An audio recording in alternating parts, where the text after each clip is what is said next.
From atop the Rocky Mountains, the crossroads of the West, you are listening to the Liberty RoundTable Radio Talk Show. All right. Happy to have you along, my fellow Americans. Sam Bushman live on your radio. Hard-hitting news the networks refuse to use, no doubt, starts now. This, my fellow Americans, is the broadcast for July the 3rd in the year of our Lord 2025. This is hour one of two, and the goal always to protect life, liberty, and property, to promote God, family, and country, and to do so in the traditions of our founding fathers. Yes, indeed, ladies and gentlemen, we use the blueprint for liberty, the supreme law of the land, the Constitution for the United States of America as our guide. The checks and balances brilliantly put in place by the founding fathers are the solution to restore the republic, ladies and gentlemen. We absolutely love the supreme law of the land and believe it provides a great moral guide for Americans everywhere. Doesn't matter what religion you are, doesn't matter where you stand. The Constitution provides, in my opinion, it should be the political religion of our nation, so to speak, because that transcends all different religions. You set aside the keys to theology, you focus on the Constitution, and you say, hey, it's the rule of law, and the checks and balances are to protect us from those who would try to garner too much power. Welcome to the show. Hope you're all doing absolutely fantastic. As you know, we reject revolution. We stand for peaceful restoration of the greatest country on the face of the earth. Now, if it's a Jesus revolution, we're in, because we follow the Prince of Peace. Hour one, so much going on, so little time to discuss it. It's kind of fascinating to me. There's a big old debate between Elon Musk and Donald Trump. And to me, it's like they're 7-year-old kids throwing their suckers in the dirt. It's a disgrace, ladies and gentlemen. The fact is, they were buddies. Elon Musk gave Donald Trump a ton of money to get elected. Donald Trump praised Elon Musk till the cows came home. Together, they put together Doge to save the country a lot of money. And now they're at odds over the big, beautiful bill. It's a big, bogus boondoggle is the truth of the matter, and Elon Musk is right on that score. And Donald Trump's trying to push it through because he knows full well that he can't get congressmen and senators to vote for less spending to the degree that Elon Musk or you or I or anybody else with common sense would want.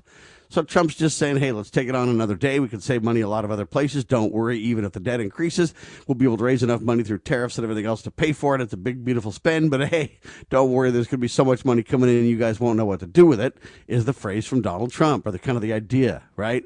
The problem with that is we don't have any evidence that that's true. It sounds good on paper, but I don't think it's reality. And it never has been since the founding of our nation. Every time we spend ourselves into oblivion, we end up in greater and greater and greater debt. So the battle goes on between Musk and Trump over the bill. Now, I think that it's very fair for Elon Musk to speak out and say, I don't like the big, beautiful bill. I think it's disaster. I think we're spending ourselves into oblivion. But everybody that is against the big, beautiful bill gets attacked relentlessly by Donald Trump. And this is where the childish behavior begins. And I think it starts with Trump. Now, is Elon Musk taking swipes at Donald Trump in a childish behavior attitude as well? Yes, certainly. But look, everybody has the right to oppose or support whatever legislation they want. Okay, individual with a lot of money, individual with no money, anybody has the right to have an opinion. And that's all Elon Musk is doing, is expressing his opinion. But then Donald Trump came back and said, hey, maybe we just need to deport old Elon, send that sucker back to Africa. And, when asked about that by reporters, he said, we'll have to take a good look at that. So now the question becomes, hey, in the WorldNet Daily, WND.com article, Joe Kovacs, my dear friend over there, wrote this as, hey, is it really that the threat stopped the feud?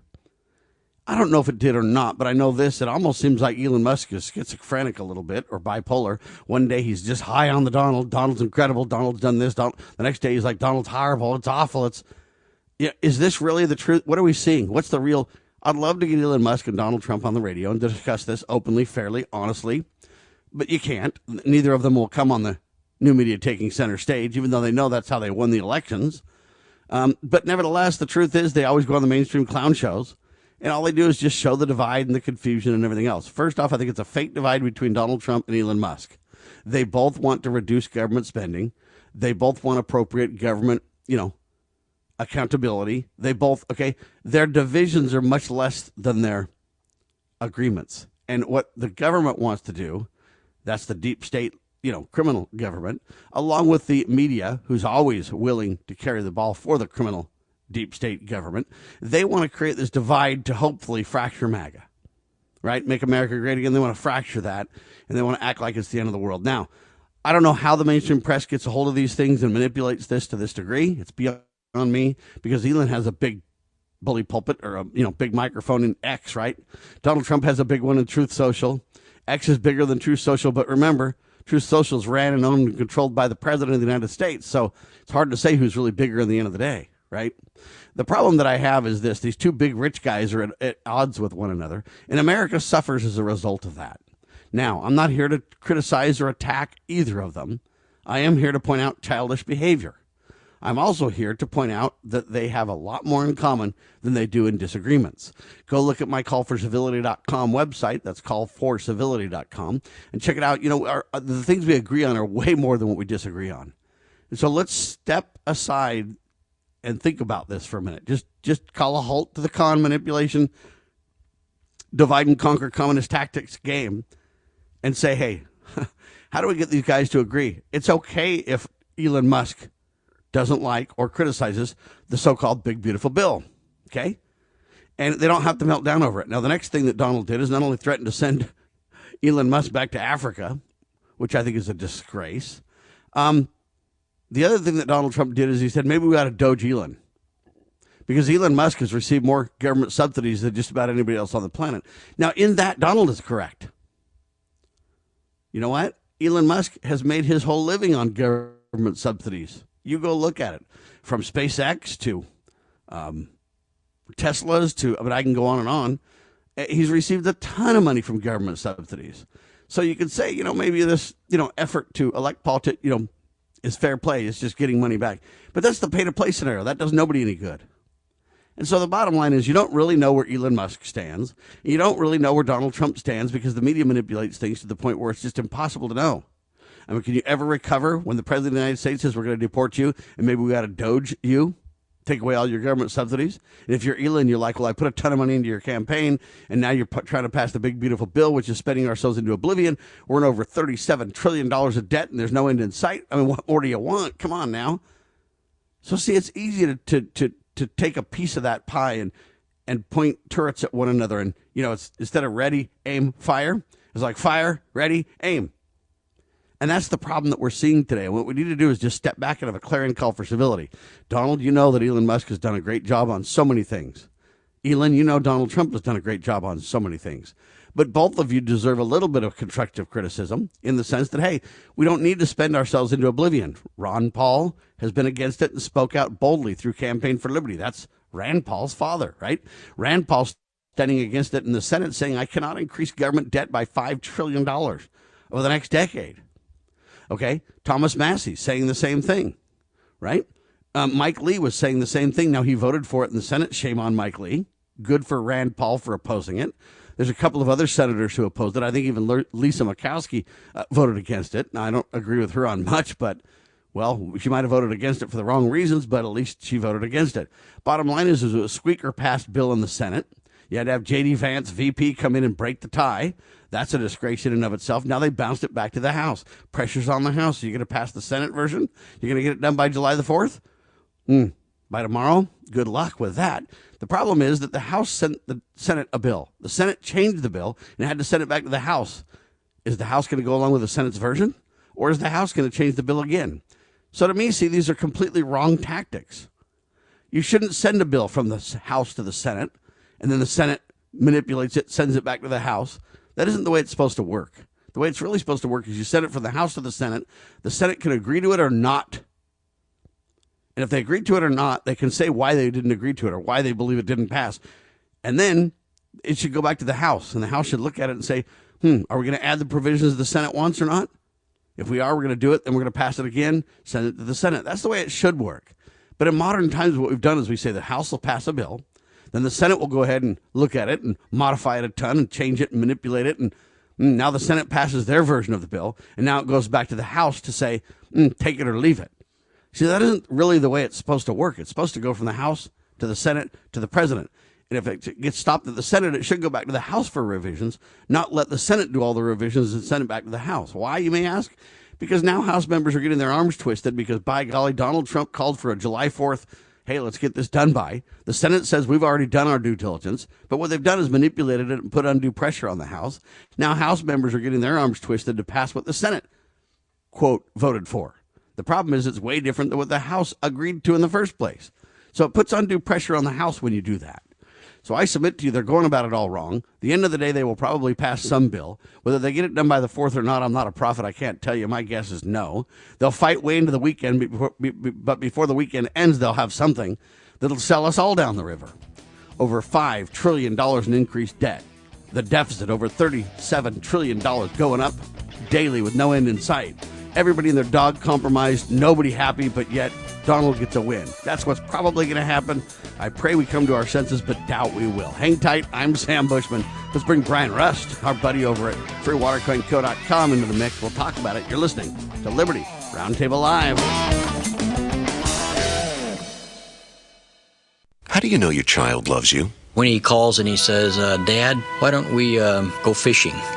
Just very simple, but it really counts. They make a song up and they come into our bedroom and say, we made a song and will you listen to it? Our next to oldest daughter came to me with tears in her eyes and she said, Daddy, I just thank you for coming home every night when we were growing up. My son does the nicest things. When he's playing outside, he'll come in and just give me a hug and run right back outside. My daughter goes to the same high school that I'm the registrar at, and I'll go into my office after the bell has rung, and there's a note on my desk. And it'll usually say, Mom, I love you. I'm thinking about you. And I think of my boy that we finally got him through graduation. And he came up to me and said, I made it. Thanks. Family. Isn't it about time? That's all he said. And that meant everything to me. From the Church of Jesus Christ of Latter-day Saints.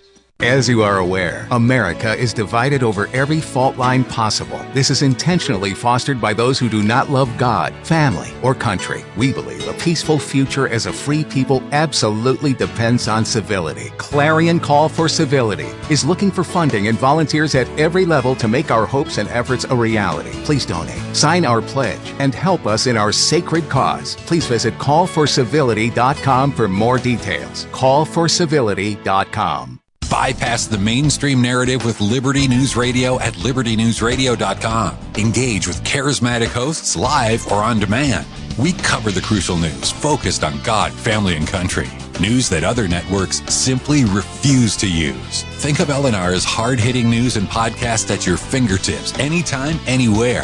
Join us at libertynewsradio.com. Empower your day with the truth, because the truth will set you free.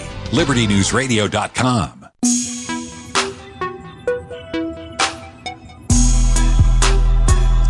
All right, this half hour of the broadcast is brought to you by Balance of Nature. Balanceofnature.com. When you want fruits and veggies and fiber to help with your health concerns, think balanceofnature.com. Also brought to you by freewatercoinco.com. You've got a friend in the honest money business.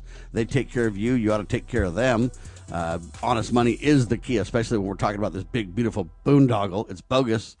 And Elon Musk is right about this. And so the fight between Elon Musk and Donald Trump, I believe, is pretty much fake. And what I mean by fake is it's real. Donald's saying maybe we ought to deport Elon. And it's real in the idea that Donald Trump's saying, hey, we ought to doge Elon Musk because he's taking more money subsidy-wise than anybody else on the planet.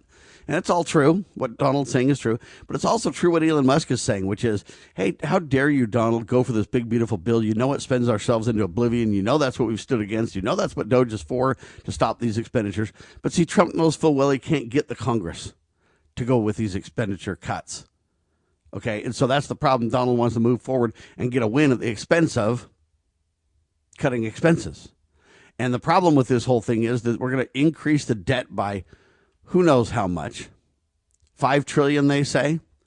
And then you're going to have $150 billion more for the Pentagon, boosting their budget to over $1 trillion. Interest rates are not going down, which is frustrating Donald. So he's pointing the finger now at, the chair Fed chair. And so now Donald Trump's attacking everybody. The Fed chair, it's his fault for not changing interest rates. Well, you should have never let the Fed control interest rates in the first place, Donald. You need to speak out on that if we're going to come clean and really tell the tale. Elon Musk then pointing back at Donald, saying you're out of control, you're spending too much money, I'm against this. Then Elon Musk attacking Donald Trump on a variety of issues. Well, when then Donald Trump threatens to deport Elon Musk or threatens to doge Elon Musk or whatever you want to say, and then Elon Musk coming back and saying, look, around the world, Donald's done an incredible job negotiating with people. And that's somewhat true. Trump's negotiated some great things on one hand. On the other hand, he's given up some things big time as well. And whether we go to war or not, who knows? But by the time you spend $1 trillion a year on the deficit because of the interest rates, by the time you spend $1 trillion plus on the military, by the time you don't cut Medicaid, Medicare, some of the biggest government subsidy programs for the average American in the world, you got a problem because the Ponzi scheme can't hold up. There's not enough youngsters. People aren't having babies. And so how are you going to pay for the, expenditures of government, Medicaid, Medicare, all these government subsidy programs? So it's a big lie, and they're spinning us into oblivion. And Elon's against that, and boy, is he getting attacked. Ron Paul, former congressman, against it. He's getting attacked. Rand Paul, his son, current senator, voted against the bill. He's getting attacked, right? It just doesn't end. And that's the problem. They increase the debt ceiling by $5 trillion. If we're really bringing in so much money from the tariffs, and if we're really decreasing expenditures because of Doge to the point that Donald's talking about, we don't need to increase the debt ceiling $5 trillion, do we? What would be the reason to increase the debt ceiling $5 trillion? There's only one answer to that question. The answer is this. They're spending us into oblivion.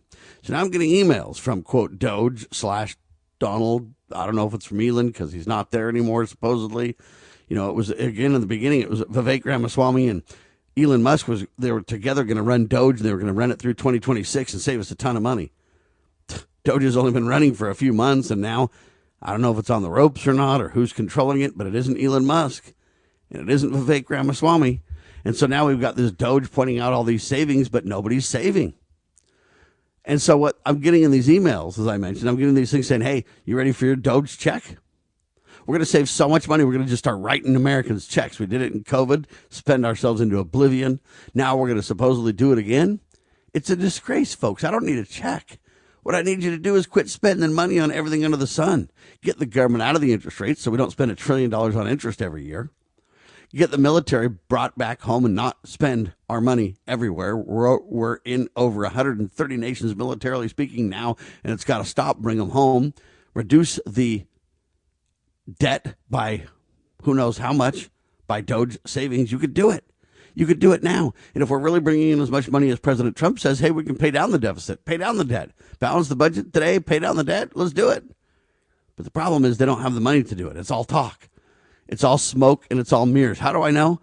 I know because the debt surpassed $37 trillion already. And now there's not even an end in sight.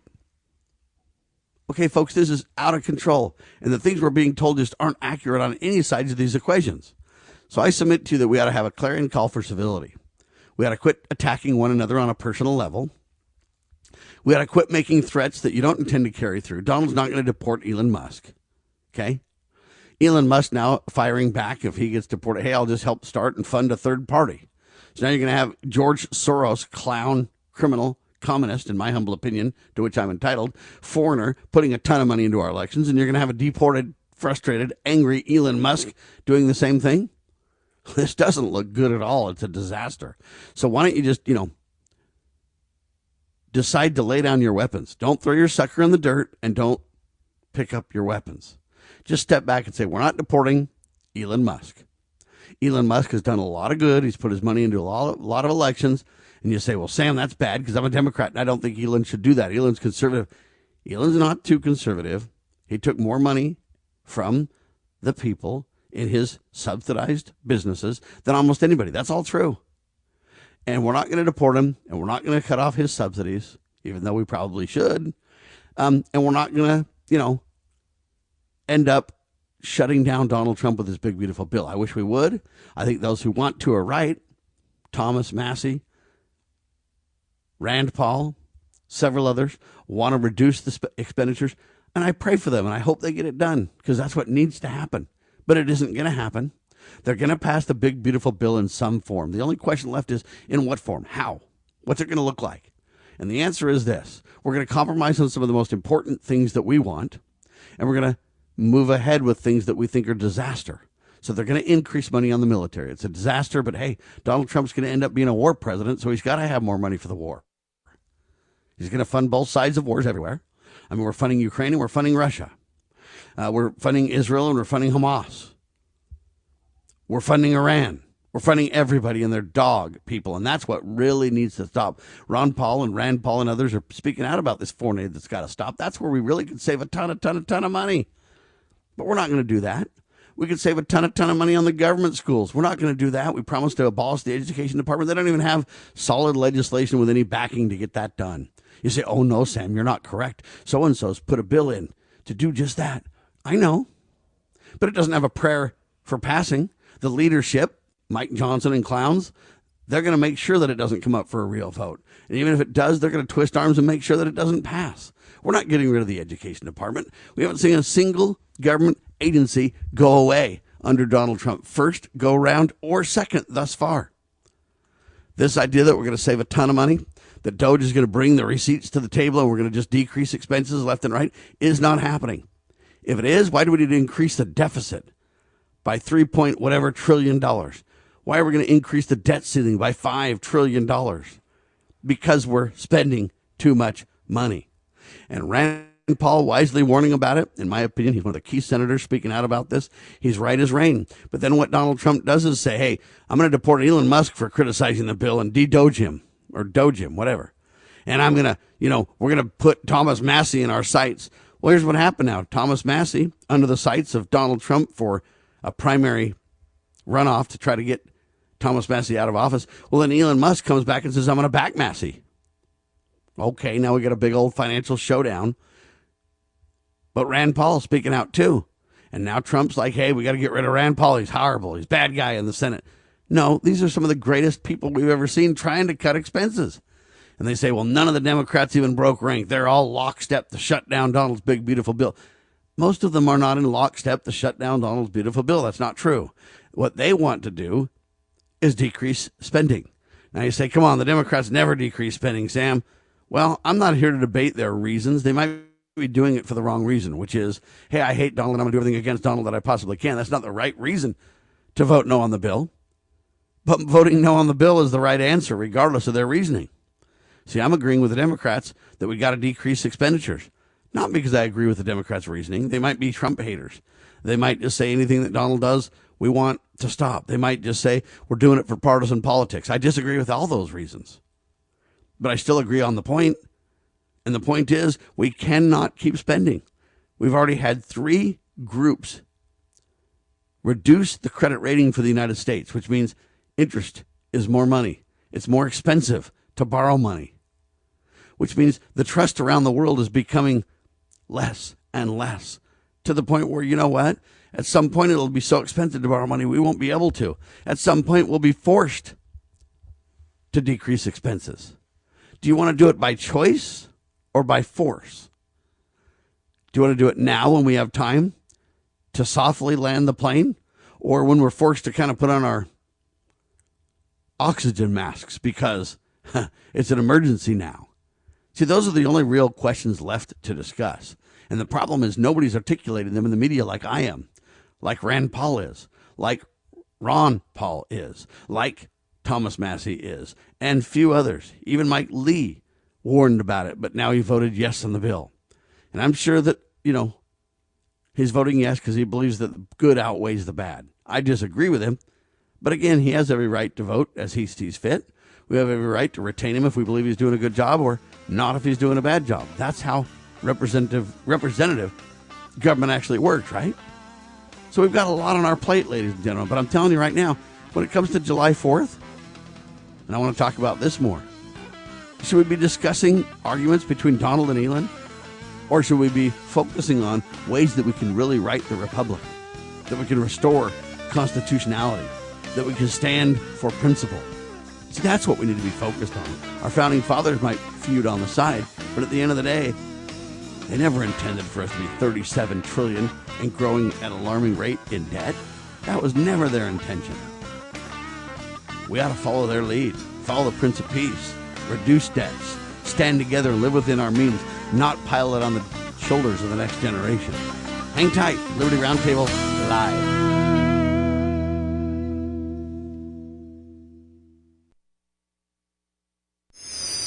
How would you like to help this program reach more people and earn silver at the same time? Call or text 801-669-2211 for complete details. News this hour from townhall.com. I'm Rich Thomason.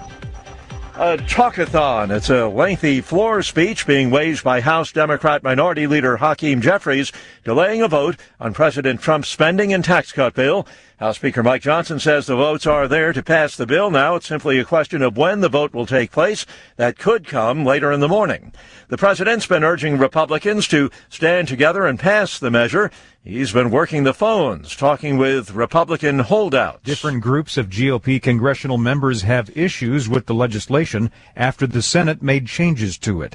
The Freedom Caucus seeking deeper spending cuts, while moderates are worried about health care programs. White House correspondent Greg Clugston. Ohio Republican Warren Davidson is one of the skeptics who now says he is a yes vote. After rejecting an earlier version of the bill, Davidson was in on a phone call from the president. The phone call came as a key procedural vote for the mega bill remained open for almost 4 hours, with hardline conservatives and one moderate Republican keeping the bill from moving forward. As of 2 a.m. Thursday, the vote was 207 to 217, with 5 Republicans voting no and 8 voting present. The combination has threatened to tank the rule since Democrats are united against it, and a vote on the final package can't proceed without that rule. President Trump spoke to some of those holdouts who were seen entering the room shortly before the call began. Bernie Bennett in Washington. Democrats oppose a bill that would extend the Trump tax cuts while blocking a major tax increase. America's employers created 147,000 jobs last month, a surprisingly strong employment report. The June unemployment rate came in at 4.1%. That was down 0.1% from the month before. On Wall Street, stocks are higher. The Dow's been up about 147 points, while the NASDAQ Composite Index is ahead 159 points. More on these stories at townhall.com. Hey, it's Mike Rohn. If I have a choice, I like to do business with companies that actually stand for something. That's why I switched from Verizon to Pure Talk. No offense to Verizon, I'm sure they stand for something. I just don't know what it is. Pure Talk, on the other hand, is a veteran-owned company that supports our military in a big way, and I appreciate that. Yeah, I also appreciate unlimited talk and text and plenty of data for half the cost of the big guys, and I do like being on America's most dependable 5G network for just $20 a month, but what I really appreciate is no contract, no cancellation fees, and Pure Talk's commitment to handle all their customer service in this country. I saw it for myself. I went to Georgia, I got a tour of their headquarters, I met their CEO, and I talked to the same customer service folks that you'll talk to when you dial pound 250 and say keyword micro. Switch today and save 50% off your first month when you dial pound 250 and say keyword micro. Pure Talk, a wireless company that actually stands for something. Introducing Managed IT Services from NPI. We offer top-notch data backup and recovery, email spam protection, and network security tailored to your needs and budget. With 20-plus years of experience in the medical field, our HIPAA-certified consultants know what it takes to protect sensitive information. Don't settle for less. Give us a call at 801-706-6980 and experience the difference with Managed IT Services. Remember, your IT support should be fast, efficient, and reliable. Introducing PrepStartsNow.com, your ultimate guide to readiness and peace of mind. We offer practical preparedness tools, training, and education to take your family's household readiness to the next level. Browse the prep shop for essential products, check out our planning guides, and stay informed with our prep blog. Visit PrepStartsNow.com and subscribe to our emails for exclusive offers, new products, and future events. Remember, preparedness begins with PrepStartsNow.com. Cybercrime is exploding. Take Sarah from Sweet Delights, whose world crumbled after having to close with not being able to bounce back. Small businesses are prime targets, but the right strategies can keep yours safe. Jay Hill, CEO of Network Providers, has co-authored The Cyber Playbook Simplifies Cybersecurity for Business Owners with Strategies to avoid costly breaches and fines. Build a strong cyber attack response. Secure your business with key protections. Cyber threats aren't slowing down, but you can stay ahead. Protect your business. Ensure its security for tomorrow. Get the Cyber Playbook today at networkprovidersinc.com/cyber-playbook or call 385-446-5500 now.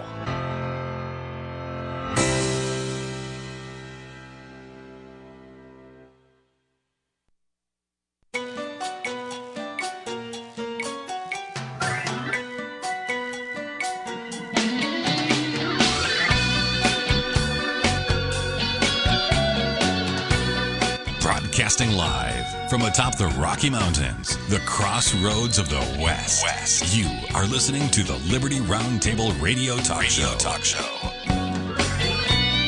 Back with you live, ladies and gentlemen. So this big, beautiful bill, as Donald called it, did pass the Senate, but now it goes back to the House. A lot of people in the House are not happy with the details the Senate manipulated and changed. That isn't the way bills are supposed to be passed. The House should send the bill to the Senate. If the Senate doesn't like it, they vote against it, and no. They shouldn't be able to modify and change and manipulate it until the cows come home and send it back to the House. What should happen is they should vote no. Hey, we voted no on the bill, and here's the reasons why our people felt like we couldn't vote on it. Then the House should come back and try to adjust the bill and pass it again, and then send it to the Senate again. You say, Sam, that doesn't make any sense. Let the House and the Senate work on it, and then together kind of adjust it. Well, the problem with that is at the end of the day, you get a bill that really no one had agreed to. They do that because they want to get bills passed. The way the founders envisioned it, in my humble opinion, is that, hey, they wouldn't do it like that. The goal was to make sure that, hey, everybody agreed before it got passed. You can't do that when you have both sides manipulate their views and then have people behind the scenes that have more power than the rest of your representatives go behind the scenes and manipulate and twist arms and work together and come out with something, and then everybody's over a barrel to pass it. That isn't the way it was intended. So this big, beautiful bill will get passed. They always do. They'll kick the can down the road and increase the debt ceiling by $5 trillion, and they'll take all the good parts of the bill and gut most of it. The bad parts of the bill will remain. And in fact, the Senate's already added more bad than they had in it when it was passed to them in the first place. Now the House has to either reverse that bad, but then the Senate will vote it down and add the bad, okay?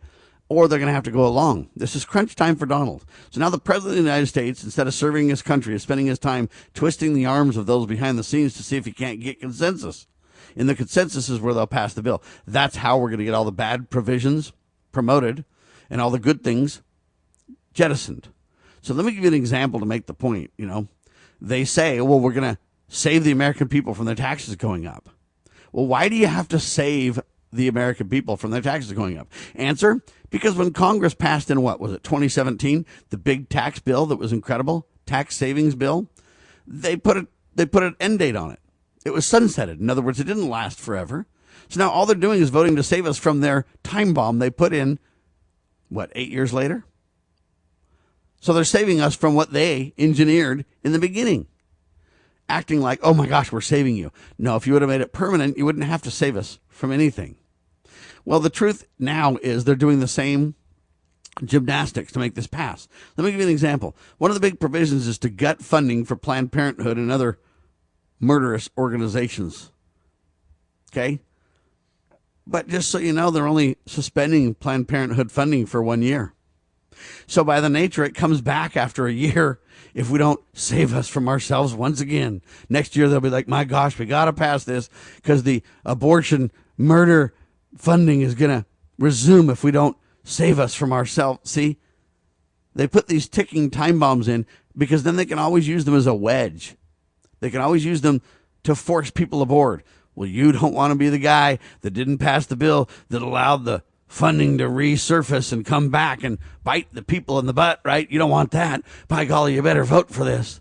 And so they always have the votes at Christmas time or July the 4th or something, so that while you and I are trying to enjoy our families and be patriotic or be, think about Christ or whatever the season is, while you and I are doing that, they're going to basically sell us down the river.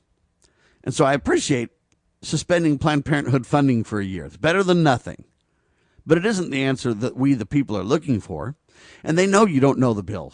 How can you not know the bill? Because it's over 900 pages long. It's almost 1,000 pages. That's like 3 or 4 large books people read every, several weeks, right? But the problem is you can't even read the bill. Somebody's like, Sam, what you need to do is read the bill before you start talking about it because you don't know what you're talking about, Sam. My response is, you're a clown. You can't read the bill either. How do I know? Because did you read the House version before they sent it to the Senate? Because if you did, you're wasting your time. They just changed that sucker. Now they sent it back to the House. And now the House is working on changes. Then the House is going to pass it again. Well, by the time the House passes it, the Senate passes it, and the President signs it, you can't really know what's in it until all those things are done. Because what you think is in it today might not be in it tomorrow, and what you think wasn't in it today might be in it tomorrow. See? And so you can't really know and you can't really read it. And even if you can read the 900 plus pages, even if they freeze the bill at some point where you could read it, here's the problem with reading it. All it's going to say is this: we changed such and such regulation or such and such former bill clause this, section that to this, and it was this, and here's the wording change to that. So unless you go dig up that old legislation or that old regulation, hunt it down, find it, look at the old wording, look at the new wording that they're going to replace, you can't understand what the bill's saying anyways.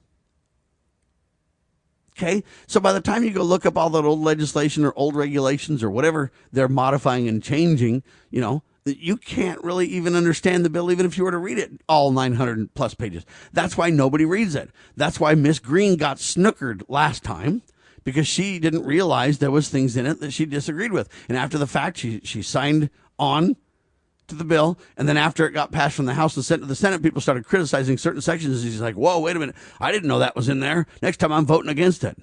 Well, now she gets her next time. We'll see if she really does vote against it. But in the meantime, the fact of the matter is, she can't read it, you can't read it, nobody can read it in time. And even if a congressman or a senator has their staff, let's say you get 10 people and you're like, hey, you're responsible for this 100 pages and everybody else is responsible for their 100 pages. We'll get together and share notes. Well, how do you know one of those 10 people didn't miss something, senator or congressman? Well, I don't have time to read it. Well, that is the quintessential point, isn't it then? How many of us sign documents that we don't read?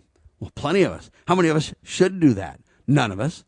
We're told all the time, don't sign something you haven't read. That's crazy. Well, it is crazy, but in our society, we don't have a choice.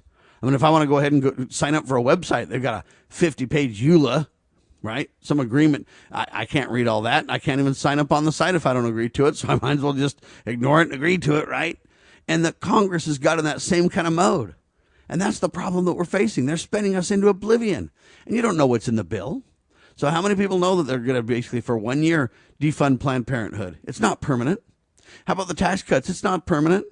How about the debt increase, the debt ceiling? It's $5 trillion. How long will that last?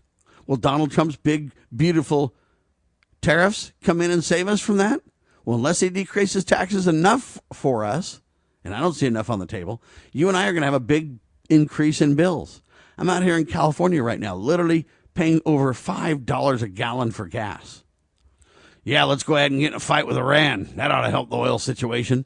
Then Donald's going to be begging other communist nations to give us oil. Just go to Venezuela and everybody else and say, please decrease the oil expenditure. Don't make it so much costly. Increase production so the cost per barrel goes down, please.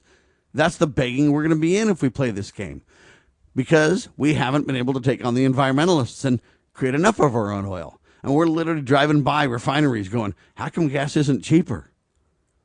Well, because inflation's out of control. Where does inflation come from? Dishonest fake money. Where does dishonest fake money come from? Your government printing it till the cows come home.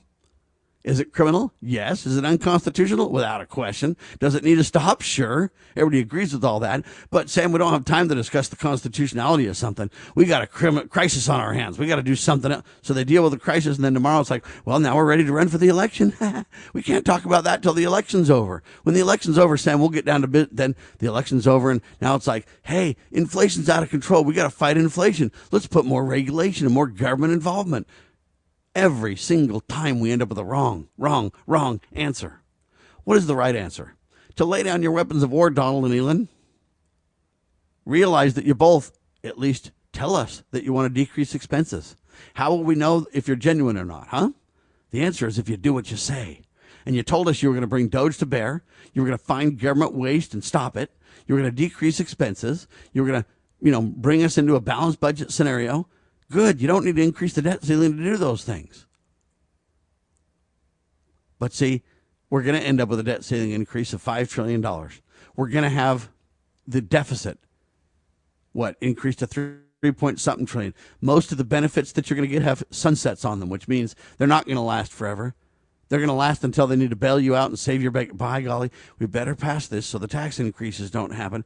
Well, the tax increases were the poison pill that you set back in 2017 when you decreased our taxes. You decreased them for a time, but you didn't decrease them permanently. See, we need permanency in government cuts, not temporary government cuts, because then you're always up against the clock. You always have your back against the wall, or you're always cornered, whatever word you want to use to describe this. You're always in that same scenario over and over again. And when you have these big bills, nobody can read them. Nobody can understand what they're agreeing to. I think we ought to literally sue every single member of Congress that votes for a bill they haven't read. Do you realize how many lawsuits I'd have filed? I probably wouldn't have a chance to win. The courts would just be like, oh, we're going to dismiss this. We're going to dismiss this on its face because, you can't sue all the congressmen and senators for heck's sake, Sam. You got to. And we always end up in that scenario. Over and over again. When are we going to change the game? The definition of insanity is doing what you've always done and expecting to have different results, right? My heavens, we're insane. Hang tight, Liberty Roundtable live. Former Sheriff Richard Mack recounts in his book The Proper Role of Law Enforcement how he came to realize while working as a beat cop how wrong the all-too-common orientation of police officers is when they think of their job as being to write tickets and arrest people. Richard Mack tells of his personal transformation from by-the-number cop to Constitution-conscious defender of citizen safety and freedoms. Learn what it really means to serve and protect. Purchase your copy at CSPOA.org. That's CSPOA.org. Get ready to be part of something incredible. We're breaking barriers and delivering the powerful stories that mainstream media won't touch. Your support is what fuels our mission to revolutionize journalism and bring you the truth. Join our passionate community of changemakers by donating at libertynewsradio.com today. Together, we're creating the future of news. Abby Johnson was once director of a Planned Parenthood clinic in Bryan, Texas.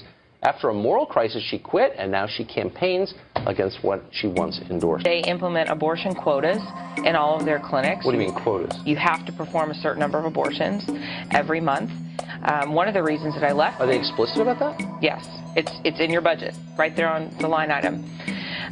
One of the reasons I left Planned Parenthood was because in a budget meeting I was told to double that abortion quota. And for me, as someone who had spoken to the media and had said, we're about reducing the number of abortions, we're about, prevention, all of these other services, I was shocked So to hear since this. you actually worked at a Planned Parenthood, give us some sense of the relative number of abortions. Okay, abortions, Planned Parenthood provides over 330,000 abortions a year. They are the largest single abortion provider in our country.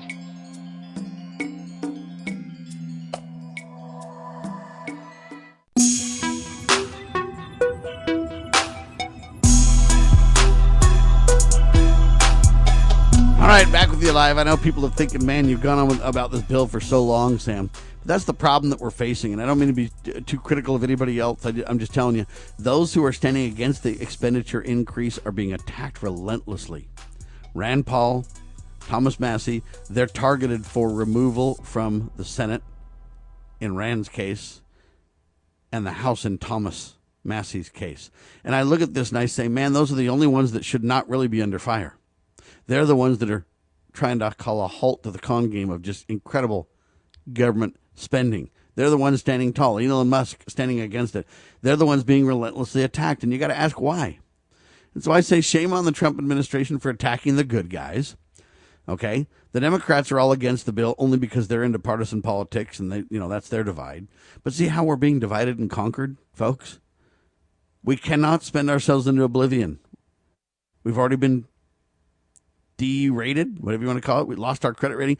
It's been reduced, downgraded by 3 different organizations. When will it take its toll? It hasn't to this second, except for in inflation, except for in high interest rates, which are penalizing us all, right? So you see it on the surface in very limited ways, but they've managed to cover and bury a lot of it. And if Donald Trump gets his way and sends you a Doge stimulus check, then everybody will feel like, man, we got another crack of cocaine, fiat money. This is great. And everybody will feel good, but what will really happen is you'll just spend it. And then, hey, inflation will be even worse. And the problem with this whole scenario is our children, our grandchildren. Who's going to pay for this? When the debt reaches, instead of 37 trillion, let's say it reaches 100 trillion. At some point when they call a halt to the con game, because all fiat currencies end up in disaster, end up in toppling, whatever country seems to think they're above reproach or above any real effects, then the economy comes crashing down. Every fiat currency has experienced this in the history of the world. So you got to ask ourselves, hey, are we an empire? Are we going to have this come crashing down? Yes, it's not a matter of if you study history. It's a matter of when and how will it go down. And if you're not very careful, they're going to trade you from one fiat currency to another. They're going to forgive some of your debts to make you feel like things are better.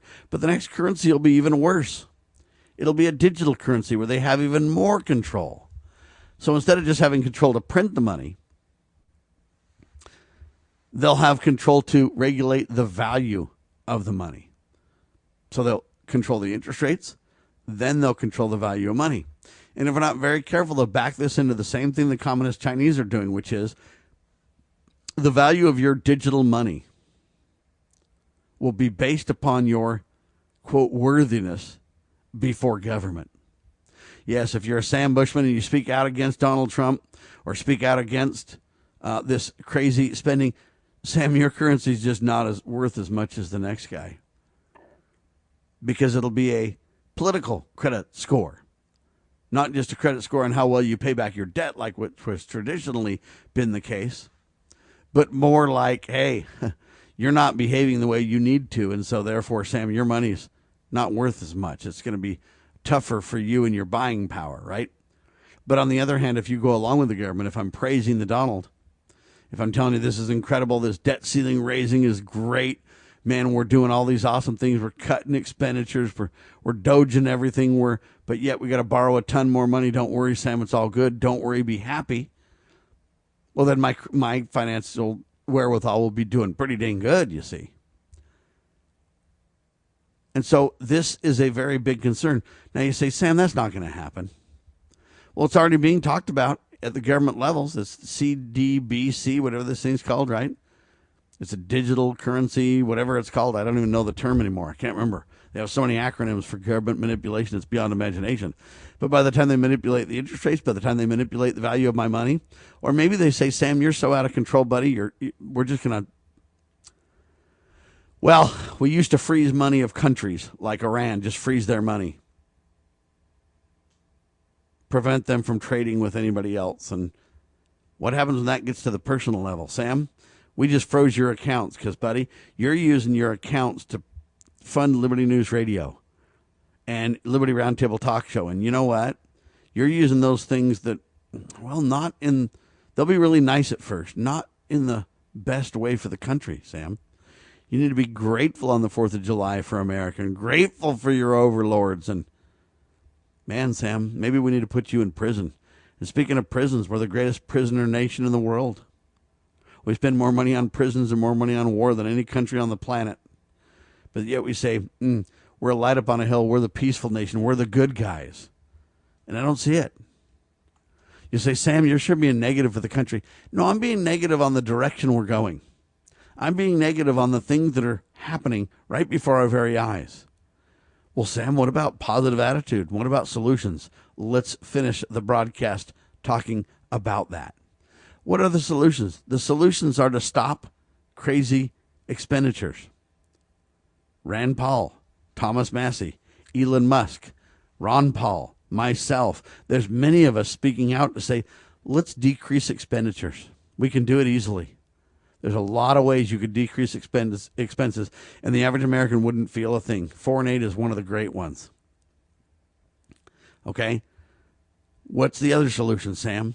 The other solution is for us not to make this partisan in politics. So Elon Musk thinking about launching a third party. Elon, no offense, but everybody and their dog has tried to create a third party, and well, the Republicans used to be a third party, I guess, so it can be done, but it's very difficult. Even Ross Perot and Pat Buchanan and others couldn't get it done. So I don't think you can get it done either. I think instead of a third party, we need to think the party is over. We don't need partisan politics. If you get a third party, eventually the One of the three parties will go away and you'll be back with a two-party system. Pat Buchanan described that as the left and right wings of the same bird of prey, right? So we don't want parties. When are we going to say the party is over? We don't want partisan politics. See, all the Democrats are in lockstep against Donald Trump's, quote, big, beautiful bill because they want to stick with their party, the good old boy club, whatever you want to call it. And that's the problem. We need to teach people to think independently, and there shouldn't be parties in the first place. The Founding Fathers warned us against partisan politics, knowing it would be the demise of our nation, because people would cling to party above principle. They'd cling to party and the good old boy network and favoritism above what's good for the country. When does it become about the party versus when is it for the country? And right now, all these Democrats, they're voting against this bill for the wrong reasons. It's because they hate Donald and they want to stick with their party, the Democrat Party. What they should be doing is standing with Rand Paul, standing with Thomas Massey and others and saying, hey, how do we decrease expenditures here? That's what we need to do, is decrease expenses. See, so those are the solutions to get rid of partisan politics, to decrease our expenses. We can do those things. What else do we need in America? We need a healthy dose of returning to our God. I'm not here to tell you how you should believe. I just spent a wonderful time with some Jewish people. Hey, their religion and my religion are different. That's okay. We all want the same things, though. We all want to be moral people, live our lives, be faithful to our spouses and our children. We want to have the God-ordained traditional family. We want to work together. We want to advocate for peace and just live our lives and be left alone. We want, to be able to afford the things that we need to make our lives comfortable and stable and safe and secure. And you know what? That's what everybody around the world wants. It's usually these armchair quarterback leaders that launch us into wars, that have unreconcilable conflicts, that go on a bender for whatever agenda they have at the time. And who suffers? Answer. We the people everywhere. That's who suffers. So what is the solution? The solution is for us to become a good, honest, moral people again and turn to God Almighty. And if we want to celebrate that on this incredible 4th of July weekend, that's where we need to start. Hey, can I repent and turn to my God and pray? Can I ponder on the sacrifice the founders made for me? And can I carry forward their traditions in my day, in my life? Can I be as faithful to liberty as they were? Can I set aside any partisan politics or any petty divisions and stand for what makes nations and individuals, and most importantly, the fundamental unit of society, families, great again? Can I do that? And if I can, how do I do that? Get on your knees. Ask God. He'll direct your paths. He'll guide your feet as you tread the liberty path and reject the tyranny path. And sadly, money seems to be at the center of this very thing. Do you want a big old Doge payment? Or would you rather say, no, let's decrease our debt. Let's make sure that we don't borrow money from the next generation. Let's make sure we leave the country. I mean, this is just a simple Boy Scout idea from long ago. You leave a campsite better than you found it. Look around, clean up trash, do what you can. Make it nice, okay. Can't we do the same thing when it comes to America? I want to leave America in less debt than when I got here. I want to leave America in a moral place, a better place than when I got here. I want to turn people back to God, family, and country. I want to protect lives, liberty, property. These are the things that I stand for and want to do, that I advocate for 24/7 on your radio. I do it in my public life. I do it in my personal life. And see, we need to do the same. And so I would say to Donald Trump and Elon Musk, bury the hatchet, gentlemen. Lay down your political weapons of war against one another. Don't make all these idle threats. Work together to decrease expenses. Work together to decrease and streamline government. Work together to make sure government serves us, not owns us. Work together for the greater cause. Set aside your petty differences, and let's stand together in the humble attitude of civility. And let's work together to make America great again. But if you're going to do Make America Great Again, MAGA, you got to start with Make America Moral Again. You got to start with Mama. And did you know the hand that rocks the cradle ends up ruling the world? So let's make sure that our mothers and fathers and children, the traditional God-ordained family is strong, and our nation will follow suit. You want answers? There they are, baby. I'm Sam Bushman. This is Liberty Roundtable Live, libertyroundtable.com. We are syndicated by the Loving Liberty Radio Networks, lovingliberty.net. Spread the word, share the love, and God save the Republic of the United States of America.